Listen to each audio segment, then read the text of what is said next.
اور یہ بات بڑی دکھ کے ساتھ کہی جا رہی ہے، مسجد کے ساتھ جڑے ہوئے مکان کی جو مارکیٹ ویلیو ہے وہ 30 سے 40% عام مکانوں کی ویلیو سے کم۔ وجہ کیا ہے؟ اسپیکر کا ناجائز استعمال، بے جائے استعمال، بہت زیادہ استعمال، جس کی ضرورت ہی نہیں اس کا استعمال۔ پڑوس میں کوئی بوڑھے بھی ہیں، کوئی بیمار بھی ہیں، کچھ ان کے حقوق بھی ہیں، ایک داروغہ بن کے ہم مسجد میں بیٹھ جاتے ہیں، اسپیکر کا ایسا ناجائز استعمال کہ جس سے اڑوس پڑوس کے لوگوں کی نیندیں تباہ، ان کے حقوق تباہ۔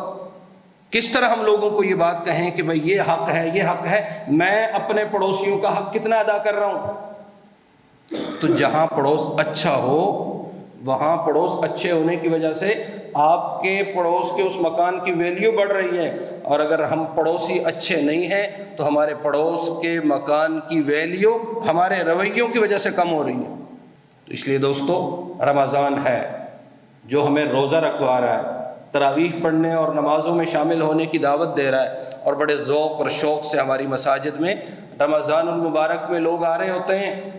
لیکن اگر ہم رمضان میں یہ ساری عبادتیں کر کے واپس اپنے پڑوسی کے حوالے سے اسی رویے پر قائم ہیں جس پر رمضان سے پہلے تھے، تو پھر اس رمضان نہیں، یہ رمضان 1000 دفعہ بھی آئے، اس رمضان سے ہم کچھ حاصل نہیں کر پائے۔